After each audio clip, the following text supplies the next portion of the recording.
Other philosophies that impact your decision include perfect practice and precision are essential for long-term success. Always help your athletes aspire to develop movement economy and efficiency in drills to transfer to their sport. Reaction skills are a critical part of multi-directional sport and should be developed in training for best sport adaptations.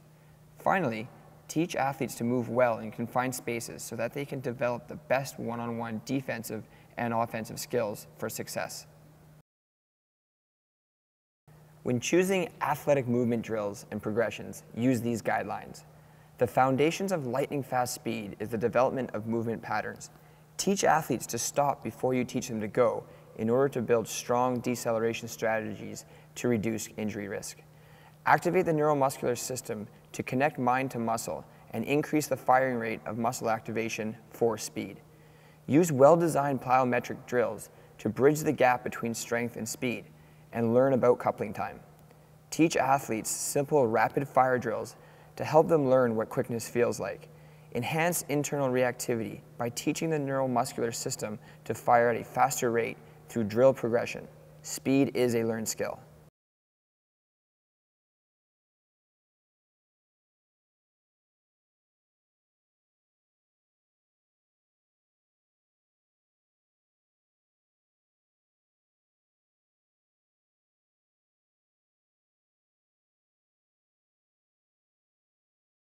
Overload variables help trainers make an exercise or drill more complex without changing the intent of the drill. Review the overload variables chart in your manual to gain an insight into ways to progress or regress of movement exercise and training. Look at the left side of the chart for the least difficult variables to regress an exercise to, and to the right side of the chart for the most difficult. Layering multiple overload variables together increases complexity, so always be aware of the movement difficulty you are presenting to be sure your athlete is ready to attempt this exercise. Remember, purpose drives all decisions. This is the third time you are seeing the Ignite Performance Training Roadmap. Take the time to pause and look at the step-by-step system you will use and start thinking about developing athletic movement exercises and workouts using this system. Putting the graphic in the context of athletic movement training will give the system more meaning. Step 1. Organize. Define how movement will be trained in this workout. Step 2. Select. Select what exercises you will use and what level of complexity it will have. Train to improve, train to gain, or train to perform. Step 3 is purpose and setup. Review the essential ingredients of successful execution of this exercise. Step 4, competence. Check to see if your exercise choice is appropriate for your athlete based on their ability to execute it to your expectations. Step 5 is coaching and error detection. With a clear observation plan and active coaching, cue corrections to any errors your athlete performs. In Step 6, athlete executes. Here you're going to want to coach, provide feedback, correct, and motivate. Step 7, weak links. When you use this movement drill again at another workout, change the tempo of the drill to slow and controlled to be sure your athlete has no kinetic chain weak links. Step 8, metabolic demands. When you use this drill in the next workout, add higher metabolic demand to continue to progress your athlete. Step 9, challenge. Use this drill in an Ignite challenge to quantify progress. Step 10, add complexity. Look for ways to make this drill more complex by adding another element, either strength or balance. The cycle of the roadmap continues. To truly help you understand how the Ignite Performance Training methodology works in live coaching situations, we have created some exercise videos for you to see exercises progress in motion. To gain the most knowledge from these exercise videos, we recommend that you review the exercise setup, execution, and images in the manual. Next, watch the video and listen to the teacher and coach cue the exercise progressions. Finally, try each drill progression for yourself to experience how the progression feels. Lastly, for each exercise, define new progressions yourself based on what you have learned and the types of athletes you train. This is a great learning strategy for you to adopt. Take your time and then learn by watching, listening, and doing, and then apply this information.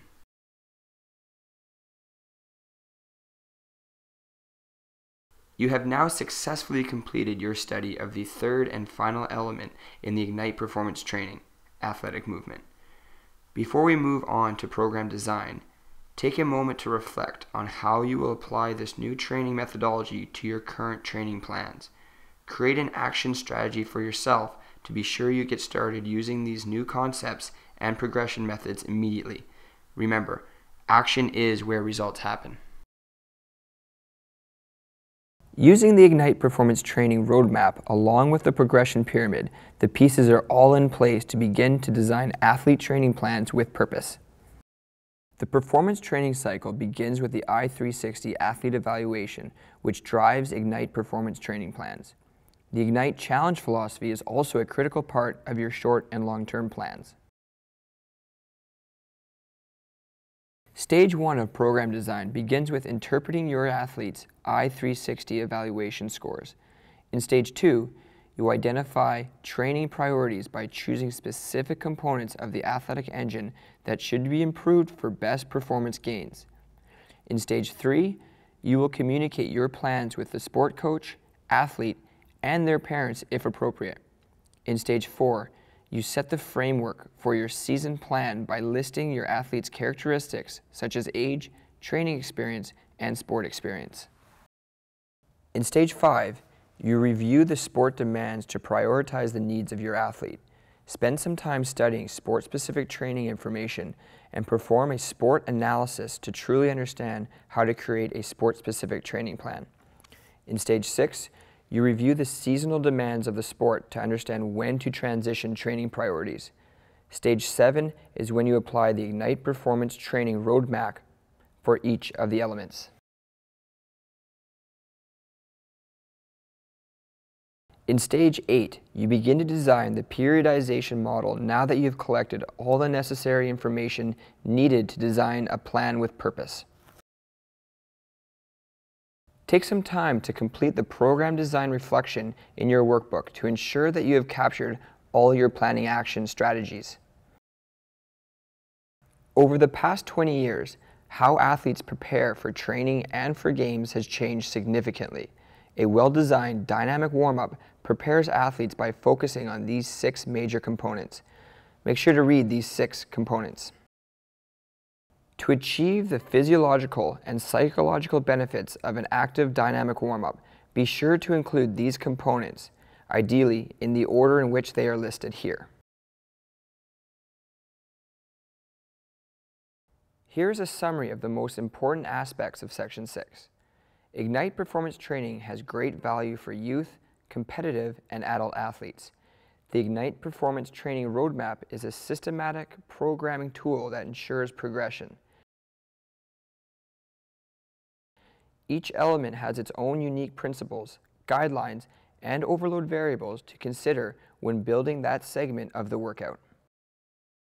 Program design is a multi-step process that builds athlete progression within each workout, training cycle, training season, and ultimately each annual plan. Take a moment to return to your workbook and answer the reflection questions for Section 6. Application of the Ignite Performance Training System and methodology. Answer the quiz questions in this section to be sure you are confident with the application of the Ignite Performance Training System's application and outcomes.